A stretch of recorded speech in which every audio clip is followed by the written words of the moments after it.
Olá, espero que você esteja bem e eu queria fazer um comentário breve sobre coisas que eu escutei em atividades recentes que eu venho realizando com diversos grupos, tanto grupos relacionados à comunicação, grupos relacionados a manifestações artísticas, como por exemplo a palhaçaria, na qual eu estou inserido há 20 anos já, lá com o Canto Cidadão e os elencos voluntários. E duas vezes apareceram, recentemente, coisa de uma semana para cá, apareceram duas vezes uma fala que me chamou a atenção, dizendo: "Ô, atenção do Felipe, olha para cá que aqui tem uma coisa interessante, que pode dar uma reflexão boa para você e quem sabe você compartilha." Falas dizendo assim: olha, quando eu chegar ao autoconhecimento, ou seja, quando eu me conhecer, e aí essa fala de chegar ao autoconhecimento no sentido de chegar ao lugar, ao ponto, ao estágio, ou seja, é um local a ser atingido, não um local geográfico, claro, mas é um local de conquista, né? Saindo de um lugar de desconhecimento ou de menos conhecimento para um lugar de conhecimento em relação a gente mesmo. Primeiro ponto, isso significa que a gente leva em consideração que esse local existe, ou seja, que tem um lugar que eu vou chegar, e ao chegar nesse lugar, isso vai significar que eu me conheço. Ou seja, existe um Felipe que está pronto em algum lugar, e aí essa outra versão do Felipe que ainda não chegou nesse lugar precisa ir caminhando até chegar a um lugar que está pronto. E ao chegar lá, haverá esse encontro do Felipe que caminhava com o Felipe que estava pronto e esperava a chegada de tantos outros Felipes que vieram antes. Mas o ponto importante é esse: em tese haveria um Felipe pronto e que eu deveria atingir. E a outra questão e eu perguntei isso às pessoas, falou: bom, mas você sabe qual é esse lugar? Se você está falando que você precisa chegar a um lugar, significa que esse lugar existe. E aí eu perguntava para as pessoas assim: mas você sabe onde fica esse lugar? E as duas respostas foram não. E aí vem um outro ponto, assim, se eu não sei onde é, pode ser que eu já esteja lá, ou pode ser que eu esteja muito perto, ou pode ser que eu tenha passado e tenha que voltar um pouco. Percebe? Então, com isso que eu quero dizer: então se a gente não sabe onde é, vamos abandonar o processo de autoconhecimento e vamos deixar ao sabor do vento? Essa é um estilo de vida muito consagrado por aquele filósofo Zeca Pagodinho, né, que deixa a vida me levar. E o Skank também cantou isso, né? Vou deixar a vida me levar. Mas não é disso que eu estou falando, não. O que eu estou falando é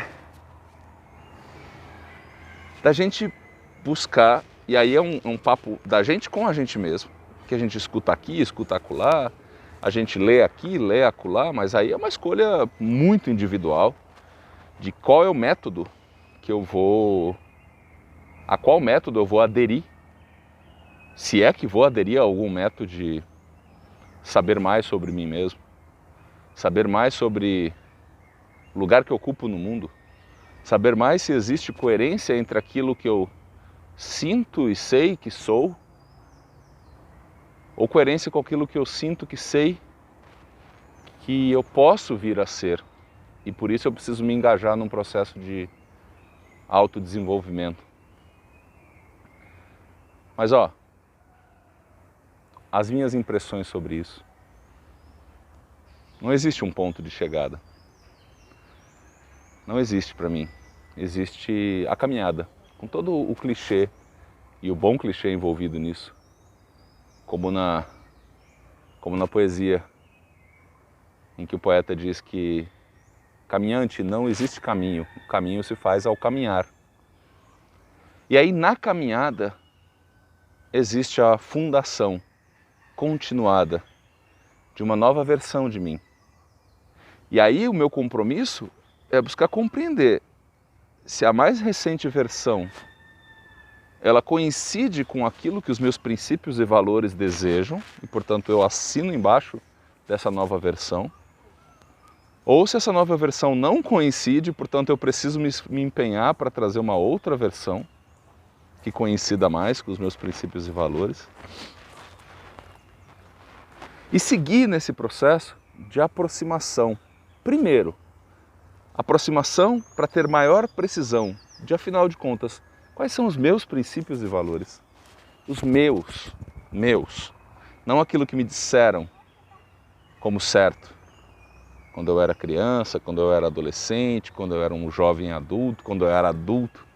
Mas aquilo que eu escutei, aquilo que eu refleti, internalizei, cruzei com a minha ânima, com aquilo que mora em mim, e atestei, falei, esses princípios e valores são aqueles que me conectam ao propósito da vida. E aí na caminhada cotidiana, com o processo que eu venho cada vez mais entendendo como autopercepção ou autoestudo, autoobservação, para que a partir disso eu olhe para mim mesmo como alguém curioso para compreender melhor isso que está sendo estudado, no caso eu mesmo, e a partir disso fala, puxa vida, quando acontece isso eu ajo assim, quando acontece aquilo eu ajo assado. O assim corresponde com os meus propósitos mais genuínos. O assado eu preciso mexer, não está legal, não faz bem para mim, não faz bem para o outro, não faz bem para nós. Preciso mexer nisso. E esse processo de lapidação, tanto dos princípios, valores e propósitos, quanto no miúdo da vida, no cotidiano, daquilo que chove dessa nuvem de princípios, valores e propósitos, que se não estiverem impregnados nas minhas atitudes, essa chuva não serve para nada, essa chuva não irriga nada, essa chuva não faz nascer nada pela sua potência de gerar vida, né, que tem na água, né, nessa metáfora da chuva. E quando a chuva falta, a seca é devastadora. Para mim funciona mais pensar assim do que pensar num ponto de chegada que já está definido, que quando o Felipe for assim, aí sim Felipe será Felipe. Porque provavelmente, se eu vou nesse caminho, é um Felipe que alguém desenhou e colocou lá na frente para mim. E o risco é esse Felipe desenhado por outra pessoa não ser o Felipe que corresponde ao que o Felipe de verdade sente e sabe que pode vir a ser. E aí pode ser que a gente passe uma vida inteira falsificando a gente mesmo para atender às expectativas. Tomara que, se esse for o caso, que as expectativas das outras pessoas sejam muito parecidas com as suas expectativas. Caso contrário, a frustração pode ser gigante. E pelo que a gente está observando, a quantidade de pessoas tristes com a sua vida, pessoas que relatam dificuldade imensa de ter bem-estar subjetivo, parece que o molde desenhado não corresponde, na essência, ao que as pessoas desejam ser.